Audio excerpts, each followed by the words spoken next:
আমি এদিকে আসা যাওয়ার সময় প্রায় দেখি এখানে এই এলাকার মহল্লা মানুষ হয়তো এদিকে ময়লাটি ফালায়। এতে করে যাই আসা যাওয়া করতে আমাদের খুবই সমস্যা হয় এবং বাজে গন্ধ আসে। আগে আমরা এই পুকুরে পুজো অর্চনার কাজ করতাম, স্নান করতাম, তার থালা বাসন দিতাম, কাপড় চোপড় দিতাম। এখন কিছু করতে পারি না, অপরিষ্কার লেগে। পরিষ্কার ছিল, ওখানে ময়লা আবর্জনা ফালাইয়া এগুলা নর্দমা বানা লাগছে। এখানে মানুষ যাতায়াত করতে গন্ধ করে, বৃষ্টির গন্ধ করে দেখতে খারাপ দেখা যায়।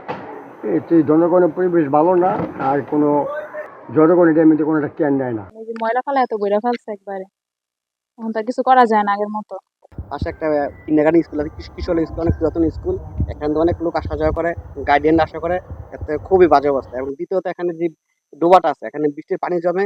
এই পানি জমে আসাতে এই ময়লাতে আরো মশার উপদ্রব যেমন এবং বিভিন্ন রোগ জীবাণু ছড়ায়, এতে পরিবেশের যদি সমস্যা হয়, এলাকার একটা বাধা হয়। যদি আশেপাশে আবাসিক এলাকা, যেটা খুবই সমস্যা হচ্ছে। এখন যদি পরিষ্কার হয় তাহলে সবকিছু করা যাবে। শত বছর হইব পুকুরটা, এখন কিছু করতে পারি না অপরিষ্কারের জন্য। এখন চাই পরিষ্কার হোক, সবাই চাইতেছে পরিষ্কার হোক, পুকুরে একটু কাজ করতে যেন পারি। আমি স্কুল আছে, এখানে একটা শিক্ষা প্রতিষ্ঠান সামনে, এই জায়গাটা আমি সামনে যদি এরকম একটা দৃষ্টিমেলা থাকে সেদিকে খারাপ দেখা যায়। একটা মন্দির আছে, এখানে পূজার দিক ছড়ে। পরিষ্কার হইলে ভালো, জনগণ এটা পরিষ্কার করতে চান, যে জনগণের এটা কইয়া দেয় না।